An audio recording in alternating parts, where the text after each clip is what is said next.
ओम तत्पुरुषाय विद्महे महादेवाय धीमहि तन्नो रुद्रात् प्रचोदयात्। जय श्री महाकाल भक्तों, आपके अपने YouTube चैनल दिव्य ज्योति यात्रा पर आप सभी का स्वागत है। उम्मीद करता हूँ कि आप सब लोग कुशल होंगे और प्रभु का सिमरन करते होंगे। जैसे कि आप सबको ज्ञात है, मैंने अपना ये चैनल उन लोगों के लिए बनाया है, उन श्रोताओं के लिए बनाया है जो समय कम होने के कारण प्रभु के सिमरन से वंचित हैं, अपने वेदों पुराणों से वंचित हैं।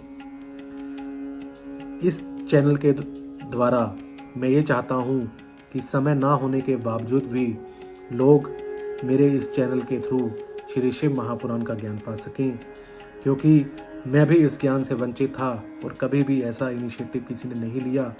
तो मैंने ये चाहा कि क्यों ना मैं श्री शिव महापुराण का ज्ञान लूँ और साथ में सबको श्री शिव महापुराण पढ़ के सुनाऊं। तो इसके सुनाने के दौरान अगर मेरे से कुछ गलती हो जाती है, उसके लिए मैं क्षमा प्रार्थी हूँ। तो ना ही मैं कोई कथावाचक हूँ और ना ही मैं कोई बाबा हूँ। मैं तो सिर्फ और सिर्फ एक शिव का भक्त हूँ। महाकाल जी की आज्ञा से मैं सब कुछ कर रहा हूँ।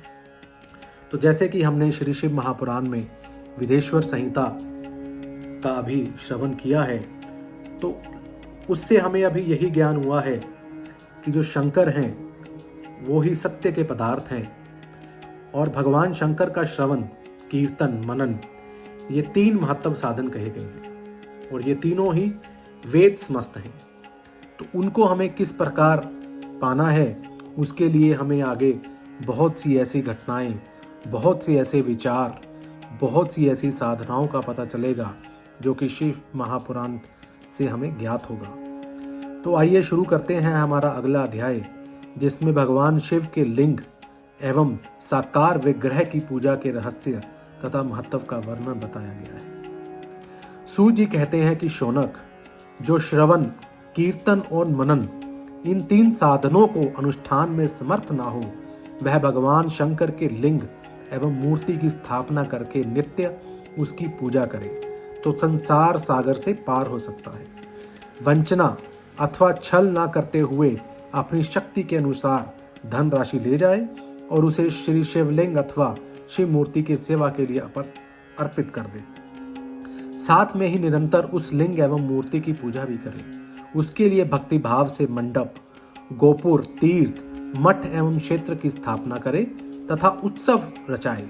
वस्त्र, गंध, पुष्प, धूप, दीप तथा पुआ और शाक आदि व्यंजनों से युक्त भांति भांति के भोजन अन्न नैवेद्य के रूप में समर्पित करें। छत्र, ध्वजा, व्यंजन, चामर तथा अन्य अंगों सहित राजोपचार की भांति सब समान भगवान शिवलिंग एवं मूर्ति को चढ़ाए। प्रदक्षिणा, नमस्कार तथा यथाशक्ति जप करें। आह्वान से लेकर विसर्जन तक सारा कार्य प्रतिदिन भक्ति भाव से संपन्न करें। इस प्रकार शिवलिंग अथवा शिव मूर्ति में भगवान शंकर की पूजा करने वाला पुरुष श्रवणादि साधनों का अनुष्ठान ना करे तो भी भगवान शिव की प्रसन्नता से सिद्धि प्राप्त कर लेता है। पहले के बहुत से महात्मा पुरुष लिंग एवं शिव मूर्ति की पूजा करने मात्र से बंधन से मुक्त हो चुके हैं। ऋषियों ने पूछा, मूर्ति में ही सर्वत्र देवताओं की पूजा होती है, लिंग में नहीं, परंतु भगवान शिव की पूजा सब जगह मूर्ति में और लिंग में भी क्यों की जाती है? सूत जी ने कहा, मुनीश्वरों, तुम्हारा यह प्रश्न तो बड़ा ही पवित्र है और अत्यंत अद्भुत है। इस विषय में महादेव जी की ही व्यक्ता हो सकते हैं। दूसरा कोई पुरुष कभी और कहीं भी इसका प्रतिपादन नहीं कर सकता। इस प्रश्न के समाधान के लिए भगवान शिव ने जो कुछ कहा और उसे मैंने गुरु जी के मुख से जिस प्रकार सुना है, उसी तरह क्रमशः वर्णन करूंगा।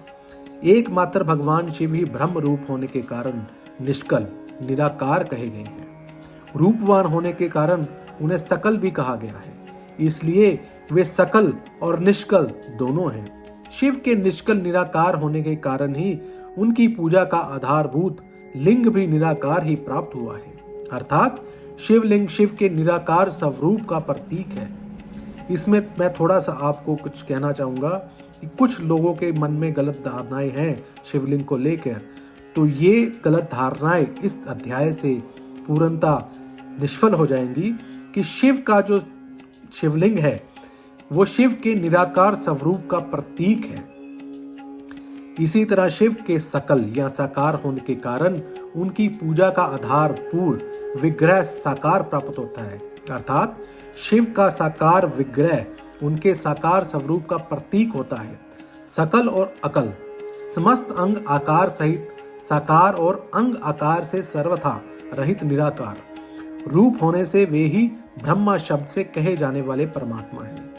यही कारण है कि सब लोग लिंग निराकार और मूर्ति साकार दोनों में ही सदा भगवान शिव की पूजा करते हैं।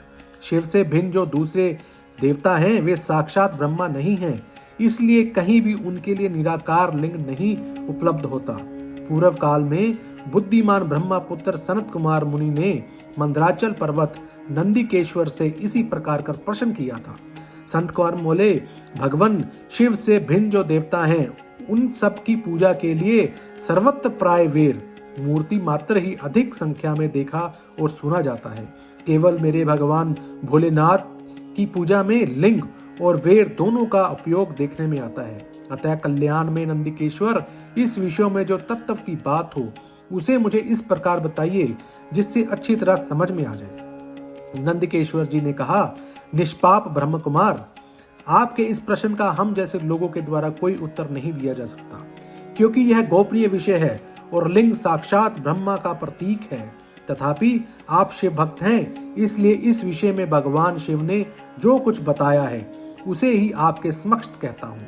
भगवान शिव ब्रह्म स्वरूप और निष्कल है, निराकार हैं, इसलिए उनकी पूजा में निष्कल लिंग का उपयोग होता है। संपूर्ण वेदों का यही मत है।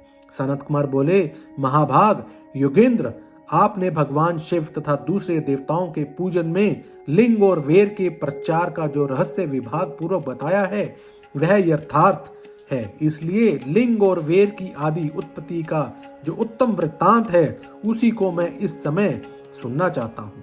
लिंग के प्राकट्य का रहस्य सूचित करने वाला प्रसंग आप मुझे सुनाइए। इसके उत्तर में नंदिकेश्वर ने भगवान महादेव के निष्कल स्वरूप लिंग के आविर्भाव का प्रसंग सुनाना आरंभ किया।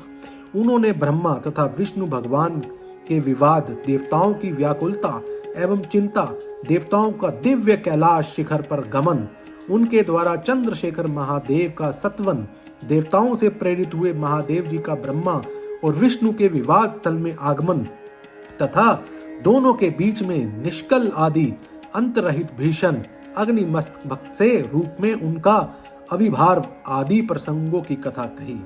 तदंतर श्री ब्रह्मा और विष्णु दोनों द्वारा उस ज्योतिर्मयी स्तंभ की ऊंचाई और गहराई का था लेने की चेष्टा एवं केत की पुष्प के शाप वरदान आदि के प्रसंग भी सुनाए।